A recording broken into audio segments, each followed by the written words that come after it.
दोस्तों, आज मैं आपको जानकारी दूंगा कि पौधे की जड़ में से इस नेट पोट को कब निकालें, क्यों निकालें और कैसे निकालें। और साथ ही साथ में मैं आपको अपडेट भी दूंगा कि नेट पोट को निकालने के बाद पौधा मरता है या फिर जीता है और उसकी ग्रोथ कैसी रहती है।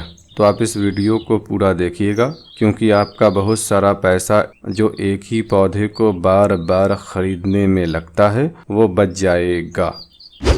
तो सबसे पहला सवाल है कि इस नेट पोट को पौधे की जड़ में से क्यों निकालें। तो यह नेट पोट प्लास्टिक का बना होता है और प्लास्टिक को डिकम्पोज होने में समय बहुत ज़्यादा लगता है और इस नेट पोट का होल बिल्कुल छोटा छोटा है। तो होता यह है कि जैसे जैसे पौधे की ग्रोथ होती है तो पौधे की जड़ मोटी होती चली जाती है, जिस कारण से होल छोटा और जड़ मोटी हो जाती है और जड़ में गांठ बन जाती है। जैसे हम किसी पौधे के तने पर धागे को बांध देते हैं तो बांध देने के बाद ऊपर नीचे का तना मोटा हो जाता है, लेकिन जहाँ पर बांधा गया था वहाँ पर एक गहरा दाग रह जाता है।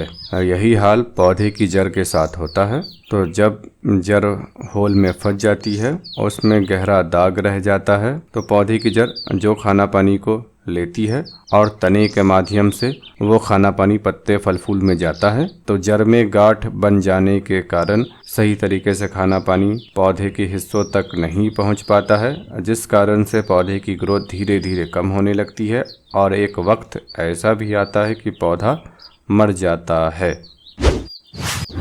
अब दूसरा सवाल है कि इस पौधे में से और कब निकालें। तो ये नेट पोट हाइब्रिड पौधों में होता है। हाँ, देसी पौधों में ये नेट पोट नहीं होता है। अभी तक मैंने हिबिस्कस के पौधे में देखा है, जरबेरा के पौधे में देखा है, बोगनविलिया के पौधे में देखा है और कैलेंडू के पौधे में देखा है। इसके अलावा ये नेट पोट सीजनल पौधों में भी होता है। तो जिस सीजनल पौधे में ये नेट पोट होता है उस पौधे की जड़ में से इसे नहीं निकालना है, नेट पोट के साथ ही पौधे को लगा देना है, क्योंकि यह नेट पोट पौधे को 1-1.5 साल बाद नुकसान पहुंचाता है और सीजनल पौधे की जिंदगी 8-9 महीने ही होती है।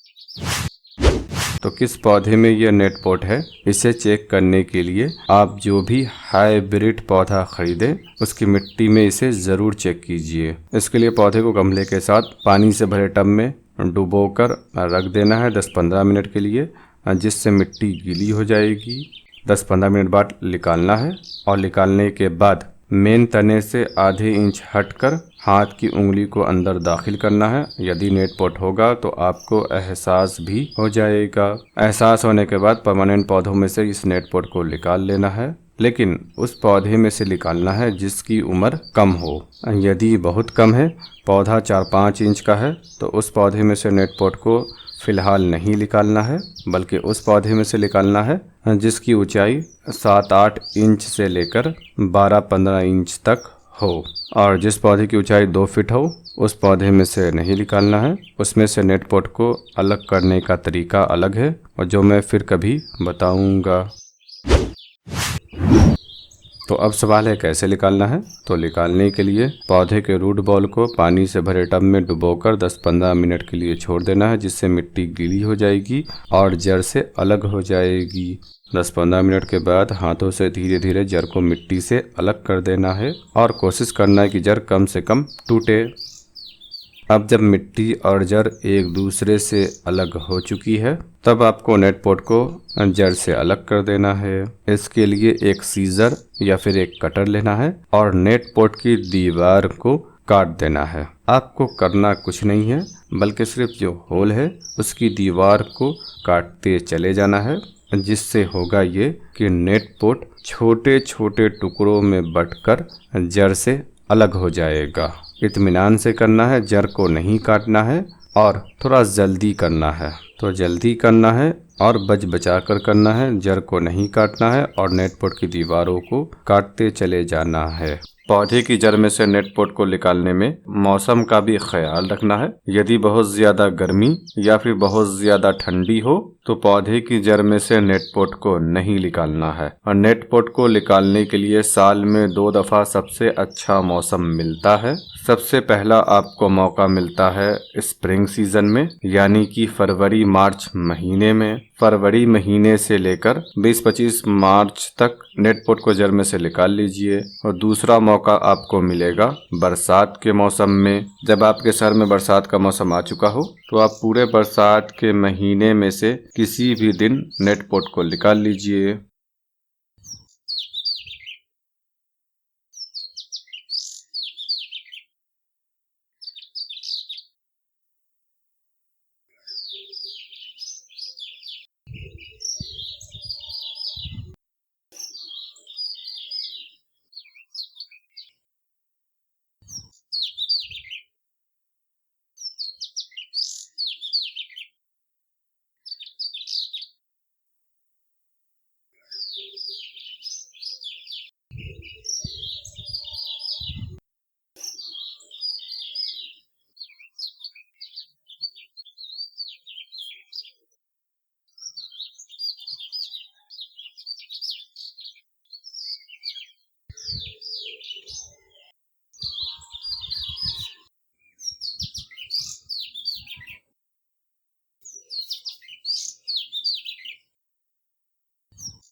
इस तरीके से आप किसी भी पौधे की जड़ में से नेट पोट को अलग कर सकते हैं। बिना अलग किए पौधे को लगाना नहीं चाहिए। तो अब आपको पौधे की जड़ को पानी से भरे बर्तन में रख देना है।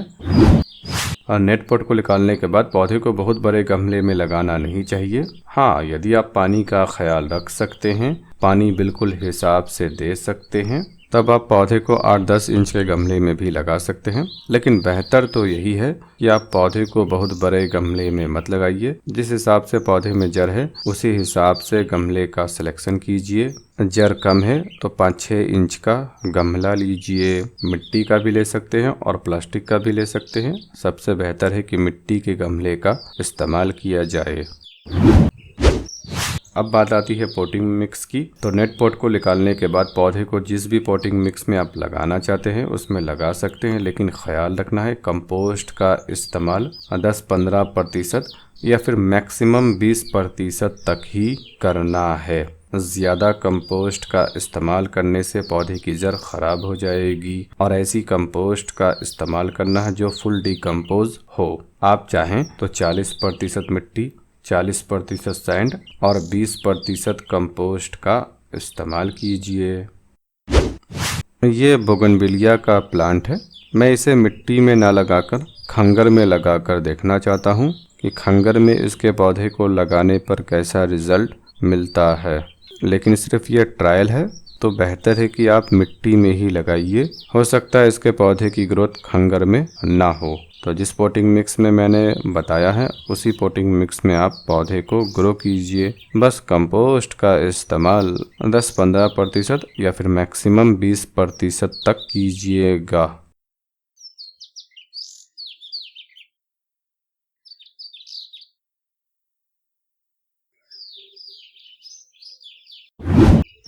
तो खैर पौधे को लगा देना है और लगाने के बाद फंगिसाइड के घोल को दे देना है। 2 ग्राम फंगिसाइड को 1 लीटर पानी में घोलकर पौधे में जिस हिसाब से पानी की ज़रूरत हो उतना दे देना है।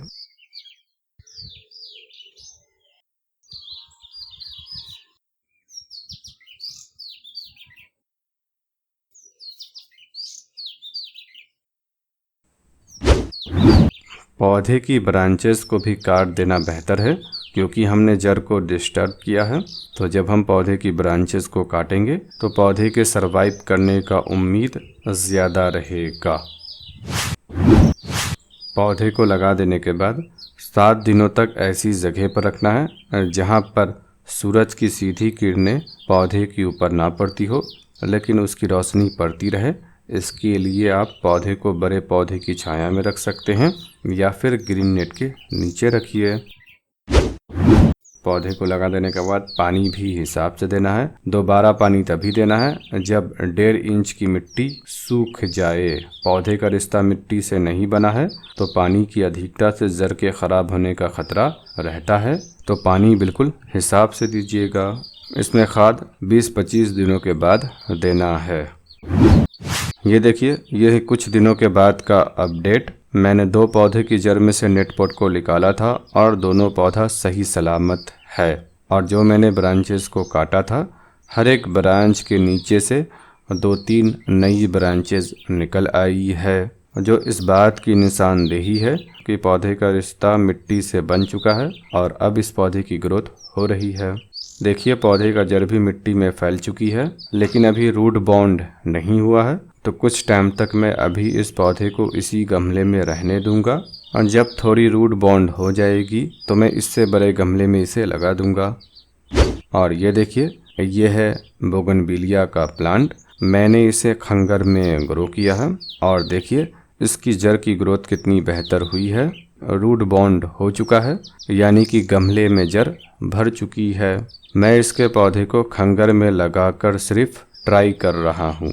तो अगर आप भी इसके पौधे को खंगर में लगाना चाहें तो आप अपने हिसाब से लगाइए। इसके पौधे की खंगर में देखभाल कैसे की जाती है फ़िलहाल मुझे नहीं पता है, मैं ट्राई कर रहा हूँ। जब मुझे बेहतर रिज़ल्ट मिलेगा तो मैं आपको पूरा तरीका बताऊंगा कि इसके पौधे को खंगर में कैसे लगाया जाता है, कब कौन सी खाद और फर्टिलाइज़र दी जाती है। तो खैर, इसमें तो जड़ भर चुकी है, तो मैं इसे इससे बड़े गमले में लगा देता हूँ। 6 इंच के गमले में से निकाल कर और लगभग मैं इसे 10 इंच के गमले में लगा रहा हूँ और अभी भी मैं इसे खंगर का इस्तेमाल करके ही ग्रो कर रहा हूँ। देखते हैं कि इसके पौधे का खंगर में रिज़ल्ट कैसा मिलता है। गुलाब का पौधा खंगर में सही तरीके से ग्रो करता है और मिट्टी से बेहतर रिज़ल्ट मिलता है। थोड़ा अलग भी मैं ट्राई करते रहता हूँ, लेकिन जब तक रिज़ल्ट नहीं मिलता है तब तक मैं उसका वीडियो नहीं बनाता हूँ। तो अब तक आपने सब्सक्राइब नहीं कर रखा है तो मेरे चैनल को सब्सक्राइब कर दीजिए और बेल आइकन को भी दबा दीजिए। मैं अपडेट के साथ वीडियो अपलोड करता हूँ। और पसंद आने पर लाइक कीजिए, पसंद नहीं आया है तो डिसलाइक कीजिए।